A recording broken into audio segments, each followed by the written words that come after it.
여러분 안녕하십니까, 강시럽 변호사입니다. 지금 이재명의 아들 이동호가 두 가지 문제가 지금 불거졌습니다. 하나는 상습 도박입니다. 근데 도박의 액수가 많아요. 2억 3천만 원이 넘죠. 그리고 700여 회라고 그럽니다. 그러니까 도박 횟수가 700여 회에 이르고, 그리고 액수가 2억 3천만 원이 넘는 도박을 한 죄로 상습 도박이죠. 이것으로 이제 500만 원의 벌금이 확정됐는데요. 이게 2억 3천만 원이라면요, 사람들이 이제 2억 3천만 원을 잃었는가 보다. 그건 아니에요. 이제 판돈으로 계산을 하기 때문에, 그 전에 아마 이제 이재명 측에서 해명을 하기를 뭐 도박을 했는데 한 1,000만 원 잃었다 뭐 그렇게 말을 했다는데, 얼마를 잃었는지는 알 수 없지만 어쨌든 2억 3천만 원의 지금 도박이라고 그래가지고 반드시 2억 3천만 원 잃은 건 아니다, 이제 그렇게는 말할 수 있습니다. 근데 어쨌든 간에 지금 따고 읽고 뭐 그러니까 700여 회를 했다는 게 문제가 되는 거죠. 얼마를 읽고 얼마를 따고 뭐 그것도 문제지만 700여 회를 했다는 것은 지금 이 젊은이가 도박에 그렇게 깊이 빠져들었다는 건데 상당히 문제가 있다고 생각이 되고요. 그 다음에 지금 보면은 학교 대학을 졸업하고 취직을 하거나 뭐 취직을 안 한다 하더라도 건전한 어떤 뭐 일을 할 수 있는데, 어떻게 해서 그렇게 도박에 빠져들어 가지고서 어둠의 세계 말하자면 그렇게 됐는지 모르겠는데, 그렇게 이제 도박을 하다 보니까 거기에 이제 도박 사이트가 있거든요. 그 도박 사이트 안에서 음담 패설을 하고 또 성희롱성 발언을 하고, 이제 그것이 문제가 돼 가지고서 이번에 음란성 전자로 이제 문자 이런 것들을 댓글 달는 걸 말하는 건데, 그것이 이제 또 하나의 정보통신법 위반인데, 일종의 이게 이제 성범죄와 연관이 돼 있는 거죠. 일종의 이제 직접 이제 성폭력은 아니지만 성폭력성 발언이다, 성희롱성 발언이다, 이렇게 얘기를 합니다. 그래서 지금 그걸로 또 같이 상습도박과 함께 처벌을 받은 겁니다.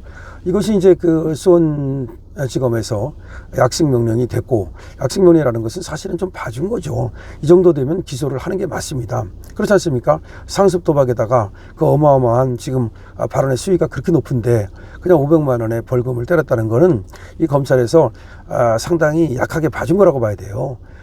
그러니까 이제 기소가 되면은 이것이 알려지고 그럴까봐 그러는지 지금 정식 재판을 청구 안 하고 500만 원의 벌금이 확정된 겁니다.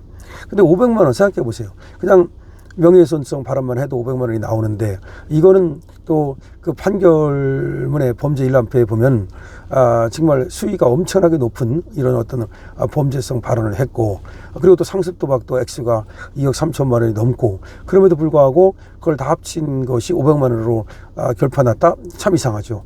사실은 이것이 이제 가세연이 이런 어떤 제보를 받고 처음에 이제 상습 도박으로 먼저 고발을 했습니다. 그리고 그 이후에 또 그런 어떤 댓글을 달아가지고 여성을 혐오하는 이런 댓글을 달았다는 것 때문에 2차로 또 추가 고발이 들어갔던 거죠. 그런데 1차 고발과 2차 고발이 들어가니까 그걸 합해가지고 수사를 해가지고서 두 개를 함께 이제 말하자면 약식 명령을 내린 겁니다. 근데 이게 만약에 이재명의 아들이 아니라면 이게 약식 명령으로 끝났을까? 저는 전혀 그렇지 않다고 봅니다. 그러니까 이재명이는 뭐 검찰에 의해서 자기가 압박을 당하고 어떤 피해를 당하는 것처럼 얘기를 하지만 실제로는 피해를 당하는 게 아니고 검찰에 의해서 상당히 어떤 그 덕을 봤다라고 해야 되는데, 참 검찰은 말이죠, 이렇게 뭐 봐줄 대로 봐주고, 제가 법조인적 시각에서 보면 이거 상당히 봐준 거거든요. 그러고서 욕은 욕대로 먹고 뭐 하는 건지 모르겠어요. 어쨌든 간에 지금 이런 어떤 사정이 터져 나오면서, 더군다나 판결문에 의해서 이게 공개가 되면서 빼도 박도 못 하잖아요. 판결이 확정된 거니까. 그러니까 이제 이동호의 이런 어떤 상습 도박, 이동호의 이런 여성 어떤 혐오성 발언, 혐오성 발언도 그냥 단순한 혐오성 발언이 아니고 수위가 이준석이 발언한 것처럼 그 젓가락이 나온다든지 너무 세단 말이죠. 그러니까 이런 사람의 아버지가 다시 말해서 이재명이 도대체 대통령을 하겠다는 것이 이게 말이 되느냐. 그 전에 또 뭐 이거보다 더 약한 김건희 여사, 뭐 줄리, 뭐 그 성은 뭐 되지도 않는 거 가지고도, 그다음에 박근혜 대통령을 뭐 비아그라로 막 몰아붙이고 그랬는데, 그거는 사실은 사실도 아닌 것을 가지고도 그렇게 몰아붙이지 않았습니까? 근데 이거는 사실로 확정된 거잖아요. 이렇게 사실로 확정된 거 아닙니까? 그런데도 불구하고 민주당에서 말이죠, 오히려 적발하장으로 지금 이 발언을 한 이준석을 공격하고 있는데, 저는 물론 이준석을 갖다가 지금 비호할 생각은 1도 없습니다. 이준석은 결국은 지금 사퇴를 해야 된다고 저도 생각을 하는데, 하지만 그런 발언을 한 이준석만 문제고 이동훈은 문제가 없는 것처럼, 또 이재명은 문제가 없는 것처럼 이렇게 지금 또 좌파들이 난리를 치면서 몰아가고 있다는 겁니다. 이거는 사실이 다르죠. 그러니까 누가 더 비난을 받아야 되는가? 그건 둘 다 비난을 받아야 되는데, 뭐 당연히 이동훈가 엄청난 범죄를 저지른 거니까 그건 비난을 받아야 되는 거고, 다만 이준석이야 그거를 조금 이제 공격하는 과정에서 수위를 좀 조절을 잘 못했다는 거, 그건 이제 이준석이는 사과를 했습니다만은 그거는 뭐 또 다른 문제죠. 그러니까 이준석이가 비난을 받을 필요가 없다는 건 아닙니다. 이준석에 대한 비난도 지금 어마어마합니다. 왜냐하면 가족들이 둘러앉아서 보고 또 지금 또 자녀들이 보는 앞에서 그런 발언이 나왔기 때문에 이거는 상당히 그건 뭐라 그럴까, 여성 혐오성 발언으로 공중파를 통해서 갔다는 거는 굉장히 센 거예요. 이준석이가 그걸 지금 뭐 인식을 못하는가 본데, 생각해보세요. KBS, MBC, SBS 이런 방송에서 여성 성기, 그 다음에 젓가락 이런 말이 나올 수 있습니까? 이건 달라요. 그러니까 어떤 유튜브에서 발언을 했다든가 개인 방송에서 했다는 거하고는 다르고, 그 다음에 사적인 자리에서 했던 거하고는 달라요. 그러니까 이준석이는 그게 내가 뭘 잘못했느냐, 있는 거 그대로 얘기한 거 아니냐 이렇게 얘기하는데, 그건 조금 다른 문제라는 점을 얘기하고요. 다만 민주당은 입이 10개라도 입을 다물고 있어야 되는 거예요. 아닥하고 있어야 되는 거예요. 그 다음에 이재명도 입이 10개라도 아닥하고 있어야 되는 건데, 오히려 그걸 가지고서 지금 뭐 고발을 한다, 이렇게 얘기하는 것은 그건 또 문제가 있다는 점을 분명히 우리는 짚어야 됩니다. 그러니까 문제는 이재명한테 가장 큰 문제가 있는 거니까, 물론 이제 직접적인 문제는 물론 이제 아들한테 있지만, 그러니까 이제 그 책임은 공동으로 질 수 있는 거고, 원래가 그렇잖아요. 비토했을 때 말이죠. 뭐 그 아버지가 뭐 빚지고 도망갔다 그래서 그 아들들이 연예인 활동하다가 그걸 금지 당하기도 하고, 거의 뭐 연예인 생활이 끝나고 뭐 그런 경우가 많잖아요. 그런데 이거는 그 정도가 아니고 정말로 어마어마한, 사실 그거 말고도 더 강한 발언들이 있고, 더군다나 상습 도박을 하고, 이런 사람이 아버지가 아무런 책임도 안 지고 그냥 계속해서 대통령을 하겠다고 나온다? 그러면 그 앞으로도 이 본보기가 안 되는 거, 계속해서 이게 대통령이 된다 하더라도 따라다닐 텐데, 그걸 어떻게 감당을 하려고 그러는지 참 이해가 안 갑니다.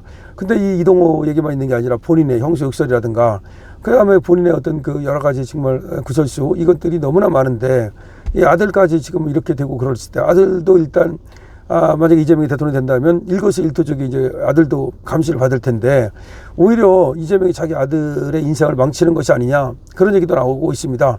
뭐 지금 삼천각에서 뭐 6월 달에 결혼을 한다고 그러는데, 글쎄 뭐 390만 원밖에 뭐 재산이 없다고 신고를 했다는데, 돈을 어디서 그렇게 도박을 하고, 돈을 어디서 그렇게 삼천각에서 결혼을 하는 거냐, 이것도 뭐 증여를 했다면 증여세를 내고 제대로 했어야 되는데, 정말 이상하다. 정말 이 집구석이 정말 이상하다라는 그런 어떤 비판이 쏟아져 나오고 있습니다.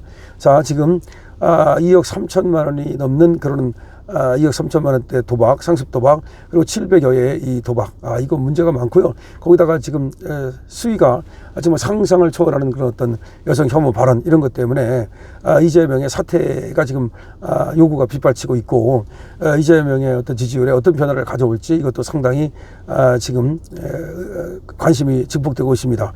지금 민주당과 이재명은 그 불길을 끄기 위해서, 이 불이 활활 타오르는 걸 끄기 위해서 이제 이준석을 공격하고 있는데요. 이준석이는 다시 또 소통관에서 기자회견을 열어가지고 반박을 했습니다. 그래서 개싸움이 되고 있는데, 어쨌든 두 개가 싸우면 두 개가 다 핥히고 뜯기고 그렇게 될 거라고 생각을 하는데요. 어쨌든 김문수가 여기서, 김문수가야말로 가장, 그러니까 반듯한 후보다.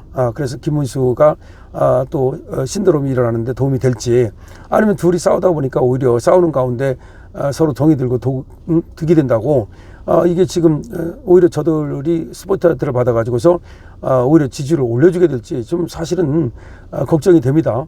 그런데 그렇기 때문에 준석이를 동정하는 여론, 준석이 잘했다는 여론이 생겨서는 안 됩니다. 우리 입장에서는 말이죠. 뿐만 아니라 또 이재명은 뭐 완전히 지금 이동하고 엮여가지고서 사실상 지지율이 떨어질 가능성이 있는데, 그걸 되치기 하는 과정에서 오히려 효과가 나가지고서 되치기 하는 과정에서 오히려 지지율이 또 올라가는 이상한 일이 생겨서도 안 됩니다. 그렇기 때문에 이번 사태는 말이죠, 우리로서는, 우리 김문수 후보를 지지하는 우리로서는 상당히 이거를 잘 활용을 해야지 자칫하다가는 말이죠. 우리 표만 깎이고 그다음에 다른 사람들 띄워주기만 하는 그런 효과가 발생할 수 있다는 점을 우리는 알아야 됩니다.